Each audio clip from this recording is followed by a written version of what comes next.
Hello folks, my name is Mark and this is Mark's Movie Reviews, and today we're talking about Solo, a Star Wars story. So before we start, there's a lot of BS out there going on about this movie, people wanting to boycott it, stuff like that, and before we start with the review, I just want to say, ignore all of that. All of that stuff is stupid. It's dumb. I don't even really want to talk about it, but if I don't, it's sort of like the elephant in the room and you have to. None of that, the movie is way better than these people are giving it credit for, right? Don't boycott this movie. Go see it. Okay, so this is the second in the Star Wars anthology series after Rogue One. The short review would be it's better than The Last Jedi, but not as good as Rogue One, and definitely worth seeing. I'm probably going to drop major spoilers in this, so if you don't want to hear any spoilers, then stop, stop this review right now. I don't know why people watch video reviews, movie reviews, and then, not want to hear spoilers. It's anyway, so Han Solo is played by Alden Ehrenreich. I'm probably butchering this guy's name.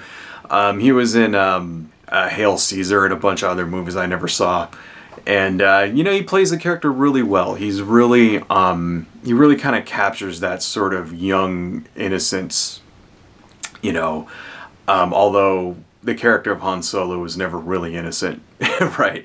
But naivety, I guess. He's definitely naive, and he overly trusts people and stuff like that. And he's always happy to kind of, happy to be involved, and that he captures that really well. Imagine a guy who's 17 at his first job, and he really wants to impress everybody and do a really good job and stuff like that, and that's that kind of enthusiasm. He definitely extrudes that really well, and I think it actually, adds another dimension to the character of Han Solo, because he's not yet that sort of cynical kind of scumbag that you see in episode 4. Donald Glover as Lando, just nails it 100%. Donald Glover rules, right? That guy can act his ass off. It was he's hilarious. He's absolutely hilarious, and just gets the character just absolutely freaking perfectly. In fact, I think this version of Lando I like better than the original trilogy with Billy Dee Williams.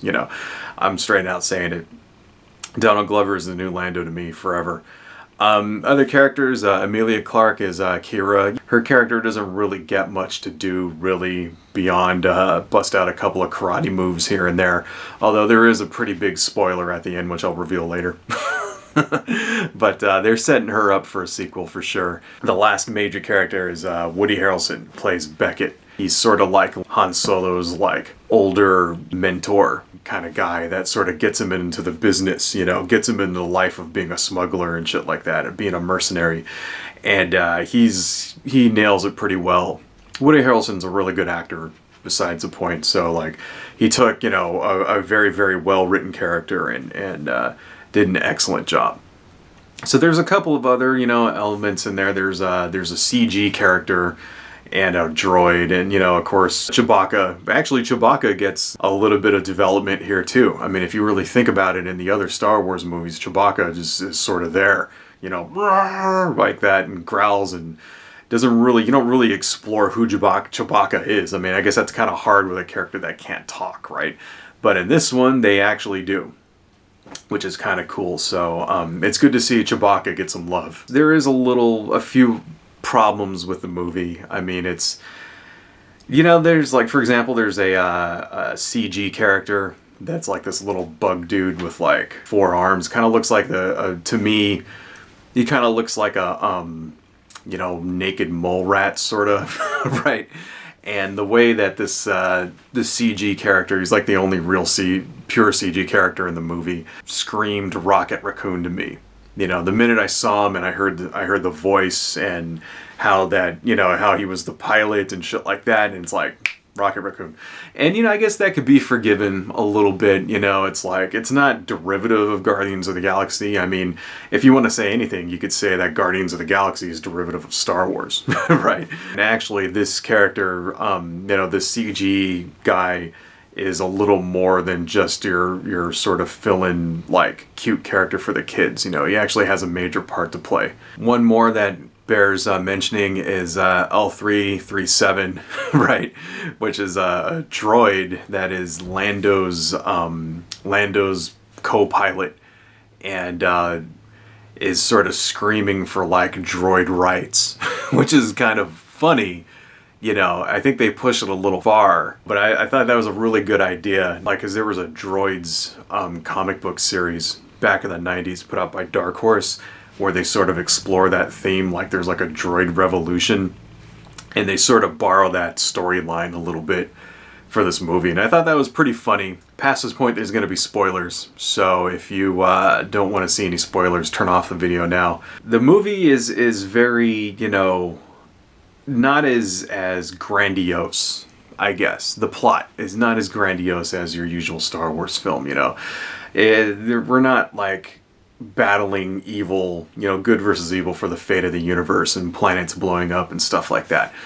This is more of basically a heist movie and a Western in space. And it kind of fits those beats pretty well. It starts off with a car chase, and then there's a train heist, and lots of shootouts and natives that are like invading and attacking people and shit like that. And you could basically take out rocket ships and laser guns and put in cowboys and Indians, and you'd have a pretty good Western.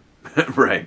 So it plays it to a T, and it's actually really, really well done. Like, I don't know, I like this concept. I like these ideas of these anthology movies where you get to see different parts of the Star Wars universe, and it's not all just Jedis and like Sith. So it's kind of cool to see that, that Star Wars can work in something else besides force chokes and lightsaber battles, right?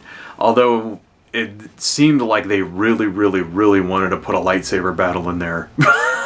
Right? So you still get some martial arts and stuff. It's like a lightsaber battle without lightsabers. Like, I guess the problem is when you have a prequel, right?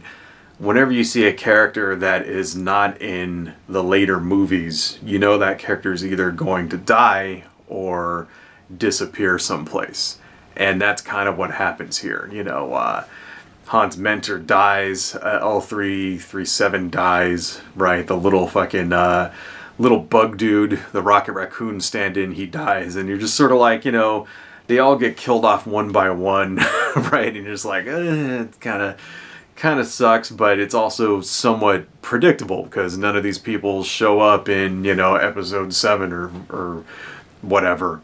There's only so many ways you can write a prequel, and the way that they wrote it, I think it's actually really, really well done, There are some major kind of plot developments towards the end that I think they're setting up for future sequels, right? In particular, Darth Maul shows up, right? And it's kind of confusing. I'm wondering exactly how this fits in with the rest of the canon. I'm going to kind of revert to nerd mode for a second here. Darth Maul comes back to life in the Star Wars Clone Wars TV show, right? And is killed again in Star Wars Rebels. And during that course of the show, now this movie could take place before he dies in Rebels. I'm not really sure how that works out. And I guess we'll have to get fan theories and shit until they finally explain it. But if you just ignore stuff like that, I mean, I don't know, it could be kind of awesome, and it looks like they're setting that up for a sequel, right? For sure. And I'm actually hoping for an Obi-Wan spinoff.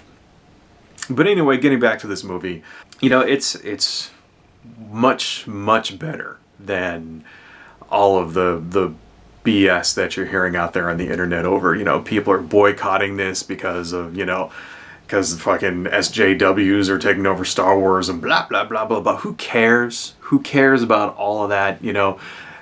All that really matters is this movie any good? And you know what? It is. It's definitely good. I think it's one of the better recent Star Wars movies. In fact, I would say this one is even better than Force Awakens. Right? It's really, really not bad at all.